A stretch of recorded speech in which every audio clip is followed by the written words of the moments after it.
ഇൻഷുറൻസിന്റെ കാര്യം വരുമ്പോൾ മോഡിഫിക്കേഷനും അതായിട്ട് എന്താ ബന്ധമാണ്?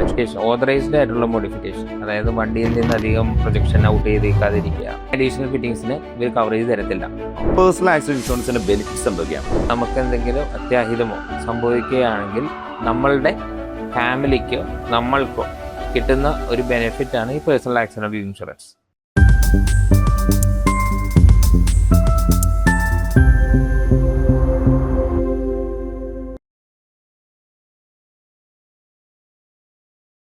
Hello everyone, welcome to this podcast. നമ്മൾ ഹെൽത്ത് ഇൻഷുറൻസ്, ട്രാവൽ ഇൻഷുറൻസ് എന്നിവയെ കുറിച്ച് ഒരു ഡീറ്റെയിൽ വീഡിയോ മുൻപ് ചെയ്തിരുന്നു. വിസാറോസിന്റെ ചാനൽ ആ വീഡിയോ അവൈലബിൾ ആണ്. കാണാത്തവർ ആ വീഡിയോ കാണുക. ഇന്ന് നമ്മൾ ചെയ്യാൻ പോകുന്നത് മോട്ടോർ ഇൻഷുറൻസും പേഴ്സണൽ ആക്സിഡന്റ് ഇൻഷുറൻസിനെ കുറിച്ചാണ്. So welcome to this podcast once again. So Raghav, welcome back. So Raghav, എനിക്ക് ആദ്യം തന്നെ ചോദിക്കാനുള്ളത് മോട്ടോർ ഇൻഷുറൻസിനെ കുറിച്ചാണ്. മോട്ടോർ ഇൻഷുറൻസ് മെയിൻലി രണ്ട് തരത്തിലാണ് ഉള്ളത്. അതായത് ഒന്ന് ഓൺ ഡാമേജ്. ഓൺ ഡാമേജ് എന്ന് പറയുമ്പം നമ്മൾക്കോ നമ്മളുടെ വെഹിക്കിളിനോ എന്തെങ്കിലും കേടുപാടുകൾ, ഒരു ആക്സിഡൻറ്റ് സംഭവിച്ചിട്ടോ അല്ലെങ്കിൽ നാച്ചുറൽ കലാമിറ്റിയിലോ എന്തെങ്കിലും ഒരു കേടുപാടുകൾ സംഭവിക്കുമ്പോൾ അതിനുണ്ടാകുന്ന കേടുപാടിനെ നമ്മൾ ഒരു ഇൻഷുറൻസ് ക്ലെയിം വെച്ചിട്ട് ഫയൽ ചെയ്യുമ്പോൾ അതിൻ്റെ ഫിനാൻഷ്യൽ ബർഡൻ കുറയ്ക്കുന്ന രീതിയിൽ നമുക്ക് എടുക്കാവുന്ന രീതിയിൽ. രണ്ട്, തേർഡ് പാർട്ടി ഇൻഷുറൻസ്. അതായത് നോർമലി ഒരു 15 വർഷം 20 വർഷത്തിന് മേലുള്ള വണ്ടികൾക്കൊക്കെ നമ്മൾ റെഗുലർലി തേർഡ് പാർട്ടി ഇൻഷുറൻസ് ആയിരിക്കും എടുക്കുക.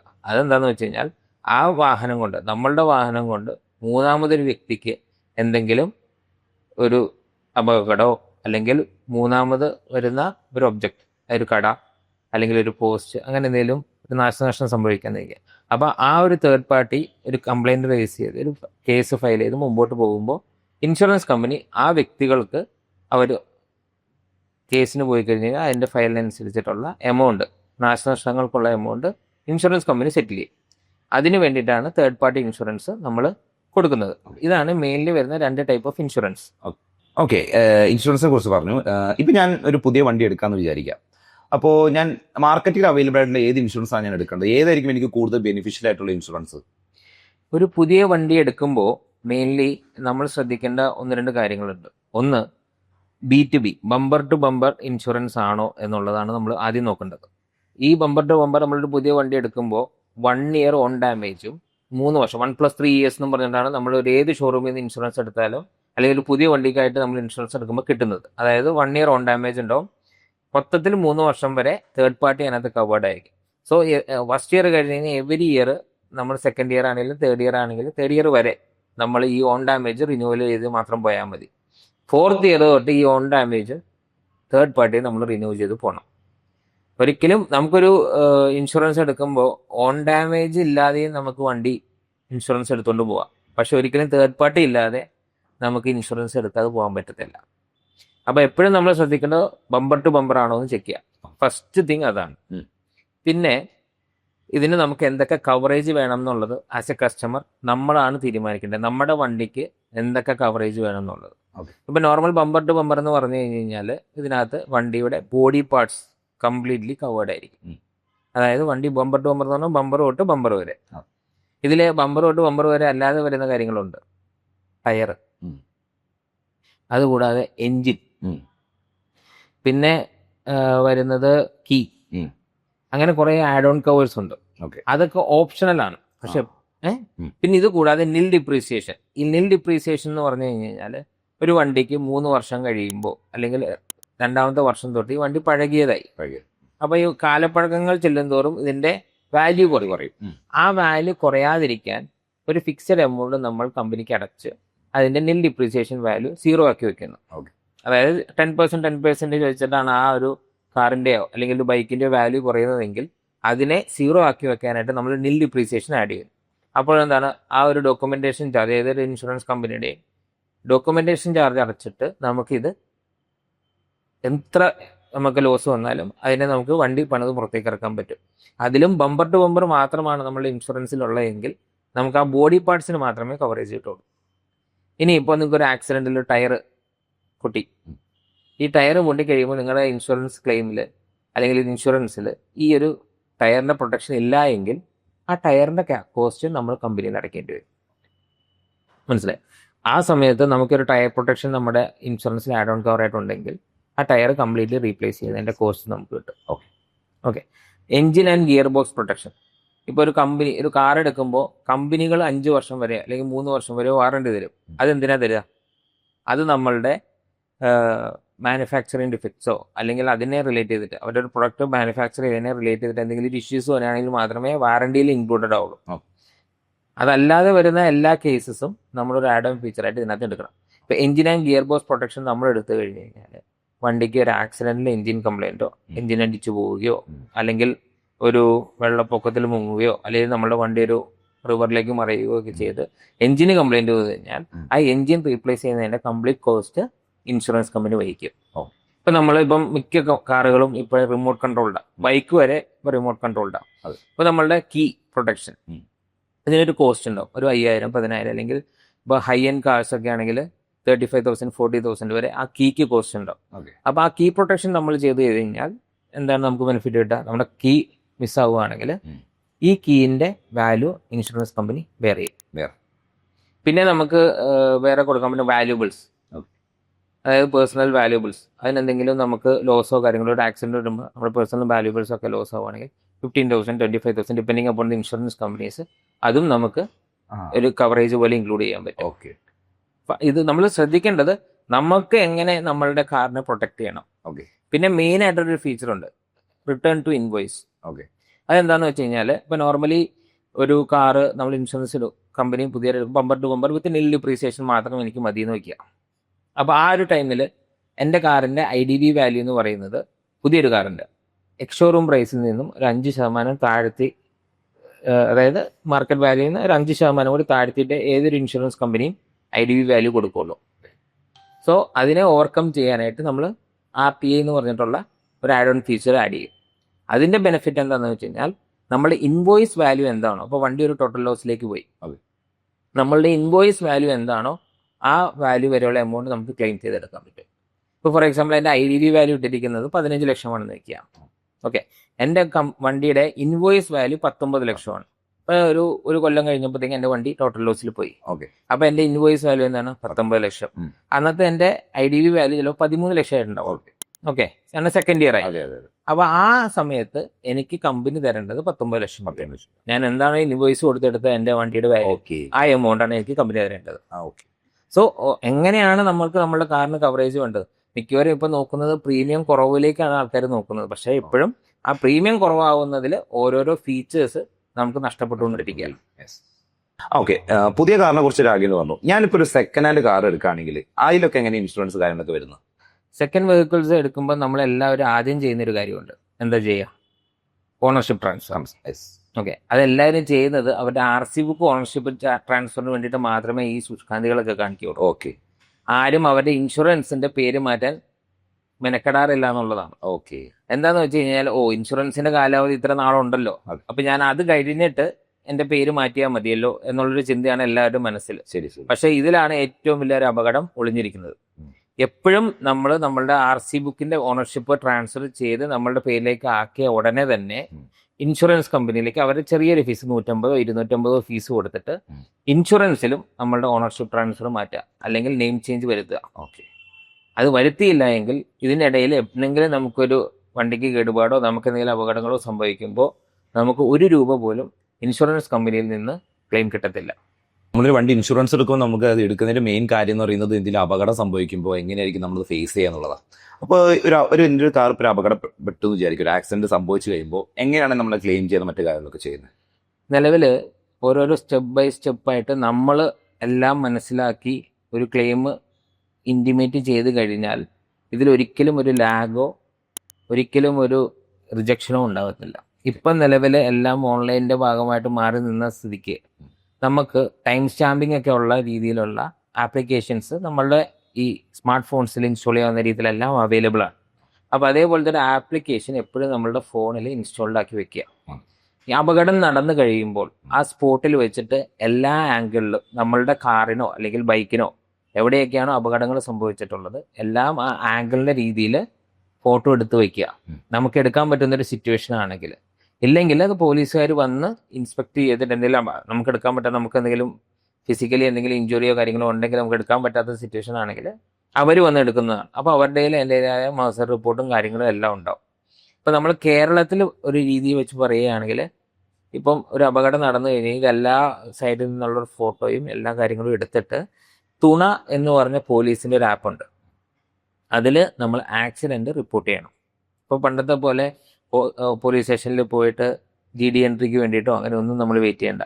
ഈ തുണ ആപ്പ് നമ്മൾ ഇൻസ്റ്റാൾ ചെയ്ത് വെച്ചിട്ടുണ്ടെങ്കിൽ ആ തുണ ആപ്പ് ത്രൂ നമുക്ക് ഇത് ആപ്ലിക്കേഷൻ ചെയ്യാവുന്നതാണ്. അതായത് നമ്മുടെ എന്താണ് സംഭവിച്ചത്, എന്തൊക്കെയാണ് നാശനഷ്ടങ്ങൾ നമ്മുടെ വണ്ടിക്ക് ഉണ്ടായത്, അതെല്ലാം വെച്ചിട്ട് നമ്മൾ സബ്മിറ്റ് ചെയ്യുന്നു. ഇത് നിങ്ങൾക്ക് തൊട്ടടുത്തുള്ള ഈ അപകടം നടത്താൻ തൊട്ടടുത്തുള്ള CSC സെൻറ്ററുകളിലോ അക്ഷയകളിലോ പോയിട്ട് ഇതിൻ്റെ ആപ്ലിക്കേഷൻ ചെയ്യാം. അതല്ല നിങ്ങൾക്ക് തന്നെ ചെയ്യാൻ പറ്റുമെങ്കിൽ നിങ്ങളുടെ ആപ്ലിക്കേഷൻ ത്രൂ, മൊബൈലിലുള്ള ആപ്ലിക്കേഷൻ ത്രൂ നിങ്ങൾക്ക് ഇത് ചെയ്യാൻ പറ്റും. ഓക്കെ, ഇത് നമ്മൾ ക്ലിയർലി എന്തൊക്കെ പാർട്സ് ആണോ നമുക്ക് അപകടത്തിൽ കംപ്ലൈൻറ്റുകൾ സംഭവിച്ചത് അല്ലെങ്കിൽ നാശനഷ്ടം സംഭവിച്ചത് അതെല്ലാം നമ്മൾ ക്ലിയർലി മെൻഷൻ ചെയ്യാം. ഇത് നമ്മളെല്ലാം മെൻഷൻ ചെയ്ത് സബ്മിറ്റ് ചെയ്തതിന് ശേഷം കാര്യങ്ങളെല്ലാം നമ്മൾ മെൻഷൻ ചെയ്തു. സബ്മിറ്റ് ചെയ്തതിന് ശേഷം ഇതിൻ്റെ ഇൻറ്റിമേഷൻ ആ ഒരു സർക്കിളിലുള്ള പോലീസ് സ്റ്റേഷനിലേക്ക് ചെല്ലും. അതെല്ലാം നമ്മൾ അതിനകത്ത് സെലക്ട് ചെയ്യണം കേട്ടോ. ഈ പോലീസ് സ്റ്റേഷൻ കാര്യങ്ങളെല്ലാം നമ്മൾ സെലക്ട് ചെയ്യണം. ചെന്ന് കഴിഞ്ഞ് വിത്തിൻ ഒരു 3 വർക്കിംഗ് ഡേയ്സ് അല്ലെങ്കിൽ 4 വർക്കിംഗ് ഡേയ്സ് അവർ അത് സബ്മിറ്റ് ചെയ്തിട്ട് നമുക്ക് ഈ ആപ്ലിക്കേഷൻ നമ്മളുടെ GD എൻട്രി ഓൺലൈൻ ത്രൂ തന്നെ ഡൗൺലോഡ് ചെയ്ത് വയ്ക്കാം. ഓക്കെ, ഇത് കൂടാതെ നമ്മൾ ഈ അപകടം നടന്നുള്ള സ്ഥലത്ത് നമ്മൾ എടുത്തേക്കുന്ന പിക്ചേഴ്സ് ഇതെല്ലാം നമ്മൾ കളക്ട് ചെയ്ത് വയ്ക്കുന്നു.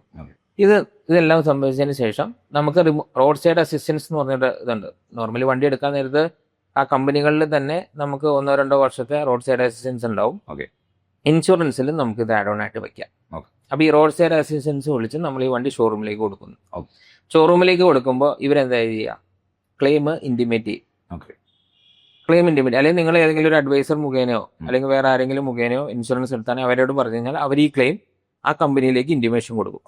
ഇൻറ്റിമേഷൻ കൊടുക്കുമ്പോൾ ഒരു സർവേയർ വന്നിട്ട് ഇത് വന്ന് ഇൻസ്പെക്ട് ചെയ്യും. അപ്പോൾ നമ്മളുടെ GD എൻട്രി നമ്മളെല്ലാം ചെയ്യേണ്ട കാര്യങ്ങൾ അവിടെ പെർഫെക്റ്റ്ലി ചെയ്തു വെച്ചു.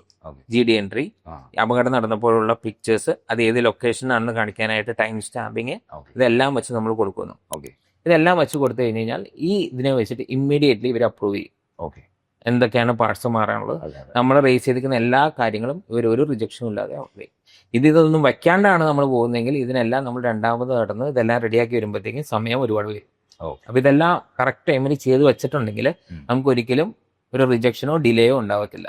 ചില ഈ ഷോറൂമുകാരൊക്കെ പറയും നമ്മളുടെ ത്രൂ എടുക്കാത്ത ഇൻഷുറൻസ് ആയതുകൊണ്ട് ക്യാഷ്ലെസ് തരാൻ പറ്റില്ല, റീഇംബേഴ്സ്മെന്റേ തരാൻ പറ്റുള്ളൂ.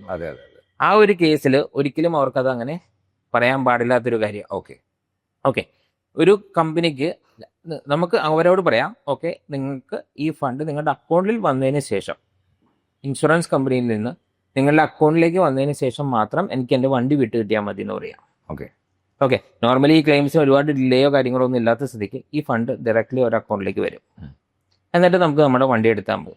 ഇതിൻ്റെ ട്രാൻസാക്ഷൻ ഡീറ്റെയിൽസും ഇൻറ്റിമേഷൻസും ഇൻഫോർമേഷൻസും എല്ലാം ഇവർ നമുക്ക് തരും. കമ്പനിയിൽ നിന്ന് നമ്മൾ വാങ്ങിച്ചു കൊടുക്കേണ്ട ഒരേ ഒരു കാര്യമുള്ളൂ, ഇൻഷുറൻസ് കമ്പനിയിൽ നിന്ന് പുറത്തുനിന്നാണ് എടുക്കുന്നതെങ്കിൽ ലയബിലിറ്റി ഇമെയിൽ വാങ്ങിച്ചു കൊടുക്കുക. അതായത് ഈ ഇൻഷുറൻസ്, ഈ വണ്ടി നമ്മുടെ അണ്ടറിൽ ഇൻഷുർഡ് ആണ്, ഇതിൽ നിന്ന് വരുന്ന എന്ത് എക്സ്പെൻസും നമ്മൾ വഹിക്കും എന്ന് പറഞ്ഞിട്ട് ഒരു ലയബിലിറ്റി ഇമെയിൽ വാങ്ങിച്ചു കൊടുക്കുക ഷോറൂമിൽ. സോ ആ ഷോറൂം ആ വർക്ക് സ്റ്റാർട്ട് ചെയ്യും. അതാണ് നോർമലി ഇതിനകത്ത് ചെയ്തു വരുന്ന ഒരു കാര്യം. ക്ലെയിം പ്രൊസീഡിങ്സും കാര്യങ്ങളും എല്ലാം ഇതുപോലെ തന്നെ ആയിരിക്കും. ഇനിയുള്ള ഡൗട്ട് എന്ന് പറയുന്നത് മെയിനായിട്ട് ഈ വണ്ടിപ്രാന്തമാർക്കുള്ളതാണ്. അതായത് അവർ വണ്ടി മോഡിഫൈ ചെയ്യുമ്പോൾ അത് ഇൻഷുറൻസ് ആയിട്ട് എന്തൊക്കെയാണ് അതിൽ വരുന്നത്. ചിലരൊക്കെ പോലീസ് പിടിച്ചിട്ട് കുറെ കേസൊക്കെ കാര്യങ്ങളൊക്കെ നടക്കുന്നുണ്ട്. അപ്പോൾ മോഡിഫിക്കേഷൻ ചെയ്യുന്ന വണ്ടികൾക്ക് ഇൻഷുറൻസ് എങ്ങനെയാണ് ബാധിക്കുന്നത്? ഇൻഷുറൻസിൽ മെയിൻലി നമുക്ക് മോഡിഫിക്കേഷൻ, ഓതറൈസ്ഡ് ആയിട്ടുള്ള മോഡിഫിക്കേഷൻ, അതായത് വണ്ടിയിൽ നിന്ന് അധികം പ്രൊജക്ഷൻ ഔട്ട് ചെയ്തേക്കാതിരിക്കുക, മാനുഫാക്ചറിങ് ചെയ്ത് തരുന്ന എക്സാക്ട് പൊസിഷനിലാണ് ഇവർ ആക്സെപ്റ്റ് ചെയ്യുള്ളൂ. ഒന്നാമത്തെ കാര്യം. അതല്ലാതെ വരുന്ന എനി അഡീഷണൽ ഫിറ്റിങ്സിന് ഇവർ കവറേജ് തരത്തില്ല. ഓക്കെ, നിങ്ങളിപ്പം ഇതിൻ്റെ കിറ്റ് മാറ്റി മോട്ടോഗ്രിഡിൻ്റെയോ അങ്ങനെ ഏതിൻ്റെയെങ്കിലും ഹൈ എൻഡ് കിറ്റ് എടുത്ത് കയറ്റി അതിന് 2 ലക്ഷം രൂപയാണ് വരുന്നതെന്ന് നോക്കിയ ആ കിറ്റിനാണ് നിങ്ങൾക്ക് എഫക്റ്റ് വരുന്നതെങ്കിൽ വണ്ടിയുടെ ബോഡി പാർട്സ് ആയിട്ട് ഇവർ ഒരിക്കലും അതിനെ കൺസിഡർ ചെയ്യില്ല. ഓക്കെ, നിങ്ങളുടെ വണ്ടി മാനുഫാക്ചറിങ് മോഡലിൽ എങ്ങനെയായിരുന്നോ ആ രീതിയിലുള്ള പാർട്സിന് മാത്രമേ ഇവർ കവർ ചെയ്യും. ഓക്കെ, പിന്നെ വരുന്ന ഒരു മോഡിഫിക്കേഷൻ കളർ ചേഞ്ചാണ്. നിങ്ങൾക്ക് ഇഷ്ടമുള്ള ഒരു കളർ അടിക്കുക, അതൊരിക്കലും ഇവരാരും റിജക്ട് ചെയ്യുന്നൊരു കാര്യമല്ല. അപ്പോൾ നമ്മൾ ചെയ്യേണ്ട ഒരു കാര്യമുണ്ട്. നമ്മൾ എന്ത് ചെയ്യും, നോർമലി കളർ ചേഞ്ച് വരുമ്പോഴത്തേക്ക് RTO ഓഫീസിൽ പോയിട്ട് കളർ ചേഞ്ചിനുള്ള റിക്വസ്റ്റ് കൊടുത്തിട്ട് ഇൻസ്പെക്ഷൻ നടത്തി ടെസ്റ്റ് നടത്തി വണ്ടീനെ ആ ഒരു കളറിലേക്ക് മാറ്റും. അപ്പോൾ നമ്മളുടെ RC ബുക്കിലും അതിനെ എൻറോൾ ചെയ്ത് നമ്മൾ മേടിച്ചു. ആ എൻറോൾ ചെയ്ത് മേടിച്ച സാധനം അതേ ചേഞ്ചസ് പർട്ടിക്കുലേഴ്സിനെ ചേഞ്ച് വെച്ചിട്ട് റിക്വസ്റ്റ് ചെയ്തിട്ട് ഇൻഷുറൻസിലും മാറ്റണം. അതല്ല ഇത് രണ്ടും ഡിഫറെൻ്റ് ആയിട്ട് തന്നെ കിടക്കുകയാണെങ്കിലും നമുക്ക് ഒരിക്കലും ക്ലെയിം കിട്ടത്തില്ല. ഓക്കെ. മനസ്സിലായി? അപ്പം നമ്മൾ RC ബുക്കിൽ ചേഞ്ച് ചെയ്യുന്ന എല്ലാ കാര്യങ്ങളും ഇൻഷുറൻസിനും ചേഞ്ച് ചെയ്യണം. ഇത് ചേഞ്ച് ചെയ്യാത്ത പക്ഷം നമുക്ക് ക്ലെയിം കിട്ടത്തില്ല. അടുത്തതായിട്ട് രാഗിന്ദു, എബ്രോഡിൽ നിന്ന് നമ്മളിപ്പോൾ ഒരു വണ്ടി എടുക്കാന്ന് വിചാരിക്കാം. നാട്ടിലേക്ക് കൊണ്ടുവരുമ്പോൾ നമ്മൾ ആ ഇൻഷുറൻസ് എങ്ങനെയൊക്കെയാണ് വരിക, ആപ്ലിക്കബിൾ ആവുക? എബ്രോഡിൽ നിന്ന് എടുക്കുന്ന വണ്ടികൾ 2 രീതിയിൽ കൊണ്ടുവരുന്നുണ്ട് ആൾക്കാർ. ഒന്ന് പെർമനൻ്റ്ലി കൊണ്ടുവരിക. അപ്പോൾ അവർ നമ്മളുടേതായ മോട്ടോർ ഡിപ്പാർട്ട്മെന്റിന്റെ റൂൾസ് ആൻഡ് റെഗുലേഷൻസ് ഫോളോ ചെയ്തിട്ട് ഓക്കെ, ഇവിടെ റോഡ് ടാക്സും മറ്റേ ബാക്കിയുള്ള ടാക്സുകളും കാര്യങ്ങളും എല്ലാം എടുത്ത് രജിസ്റ്റർ ചെയ്ത് കീപ്പ് ചെയ്യുന്ന കാര്യം. ഒരു ഫുൾ ടൈം എന്നുള്ള രീതിയിൽ അവർ നമ്മുടെ നാട്ടിൽ തന്നെ ഫുൾ ടൈം സ്ഥിരമായിട്ട് ഉപയോഗിക്കാൻ വേണ്ടിയിട്ട് കൊണ്ടുവരുന്നുണ്ട്. അവർക്ക് എന്താണെന്ന് വെച്ചാൽ പ്രോപ്പർ ആയിട്ടുള്ള ഇൻഷുറൻസ് എടുത്ത് കൊടുക്കാൻ പറ്റും. ആ വണ്ടിയുടെ അന്നത്തെ വാല്യൂ, ആ വണ്ടിയുടെ റേറ്റ്, അതെല്ലാം കൺസിഡർ ചെയ്തിട്ട് ഇൻഷുറൻസ് ഫുൾ കവർ പോലെ തന്നെ എടുക്കാം. ഇത് തന്നെ പഴയ മോഡൽ വണ്ടികളാണ് അവർ കൊണ്ടുവന്നെങ്കിൽ ഫുൾ കവറിലേക്ക് നടക്കത്തില്ല, തേർഡ് പാർട്ടി ആയിരിക്കും. പുതിയ റീസെന്റ് 4 വർഷമോ 3 വർഷമായിട്ടുള്ള വണ്ടികളാണ് അവർ കൊണ്ടുവരുന്നതെങ്കിൽ നമുക്ക് ഫുൾ കവർ അവരുടെ ആ വണ്ടിയുടെ വാല്യൂവും കാര്യങ്ങളൊക്കെ വെച്ചിട്ട് ചെയ്തു കൊടുക്കാം. ഇനി ഇവര് ചില ഇപ്പം ദുബായിൽ നിന്നും അല്ലെങ്കിൽ അല്ലാതെ കൺട്രീസിൽ നിന്നും കുറച്ച് നാളത്തേക്ക് ഒരു 6 മാസം 3 മാസം അങ്ങനത്തെ രീതിയിൽ കൊണ്ടുവരുന്നുണ്ട്. അതിന് നമുക്ക് ഇൻഷുറൻസ് എടുക്കണം എന്നുള്ളത് മാൻഡേറ്ററിയാണ്. പക്ഷെ അത് ഒരിക്കലും ഓൺ ഡാമേജ് ആയിട്ട് എടുക്കാൻ പറ്റില്ല. അത് ശരിയോ? അവർക്ക് തേർഡ് പാർട്ടി മാത്രമേ ഉണ്ടാവുള്ളൂ. അതായത് ആ വണ്ടി മൂലം വേറൊരാൾക്ക് എന്തെങ്കിലും അപകടങ്ങളോ കാര്യങ്ങളോ സംഭവിക്കുകയാണെങ്കിൽ അതിനെ രീതിയിൽ കവർ ചെയ്യുന്ന രീതിയിൽ ഇവർ മാർട്ടിയിൽ ഫീസും കാര്യങ്ങളെല്ലാം അടച്ചിട്ടാണ് വരുന്നതെങ്കിലും ഇവർക്ക് ഒരു ലിമിറ്റഡ് പീരീഡിലേക്ക് ഇവർ ഉപയോഗിക്കുന്നത് കൊണ്ട് നമുക്ക് അവർക്ക് തേർഡ് പാർട്ടി ഇൻഷുറൻസ് മാത്രമേ പ്രൊവൈഡ് ചെയ്യാൻ പാടുള്ളൂ. അപ്പൊ രാഗിൻ, നമുക്ക് ഓൾമോസ്റ്റ് മോട്ടോർ ഇൻഷുറൻസിനെ കുറിച്ച് എല്ലാ പറ്റാവുന്ന ഇൻഫർമേഷൻസ് രാഗിൻ ഇപ്പോൾ ഷെയർ ചെയ്ത് കഴിഞ്ഞു. ഇനി അടുത്ത് നമ്മൾ ഡിസ്കസ് ചെയ്യുന്നത് പേഴ്സണൽ ആക്സിഡന്റ് ഇൻഷുറൻസിനെ കുറിച്ചാണ്. പേഴ്സണൽ ആക്സിഡന്റ് ഇൻഷുറൻസിന്റെ ബെനിഫിറ്റ്സ് എന്തൊക്കെയാണ്?